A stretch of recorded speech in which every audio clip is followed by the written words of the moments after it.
La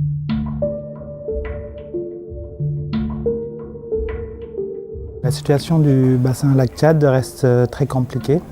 Dans les 50 dernières années, on a eu une réduction de 90% de la surface du lac. Et en plus de ça, nous avons l'incursion du groupe Boko Haram qui a engendré plusieurs problèmes supplémentaires. Donc, nous avons la désertion des régions occupées par le groupe Boko Haram. Et maintenant, nous avons aussi un système scolaire complètement déstabilisé, un système de santé complètement écroulé. Effectivement, les structures de santé ne sont plus aujourd'hui fonctionnelles et les écoles ne le sont encore moins. Et à côté de cela, nous avons un élargissement de l'incursion du groupe Boko Haram au niveau des autres pays du bassin lac Tchad, donc un départ au Nigeria.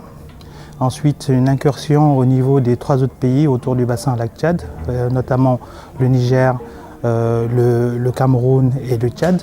Donc au niveau de l'état de Borno, au nord-est Nigeria, au niveau de Difa au Niger et au niveau de l'extrême nord du Cameroun, nous avons ces groupes qui opèrent des incursions de temps en temps et ce qui génère beaucoup de déplacés. Et nous comptons aujourd'hui près de 5 millions de personnes en insécurité alimentaire, 3 millions de personnes déplacées et 50 000 personnes en état de famine.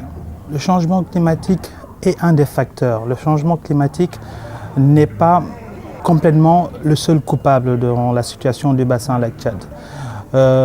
Aujourd'hui, on sait qu'au niveau de la région du lac Tchad, la situation économique s'est complètement détériorée puisque ces populations qui vivaient principalement de pêche et d'élevage, et d'agriculture, se sont vues aujourd'hui abandonner leurs terres et se retrouver dans des camps de déplacés.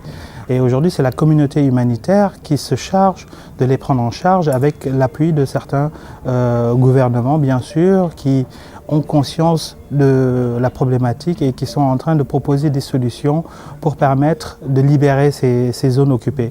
Par rapport à la situation déjà, tout ce qui concerne les changements climatiques, notre stratégie consiste à intervenir sur tout ce qui est du early warning et du early activity. Et par rapport à cela, nous avons développé des outils.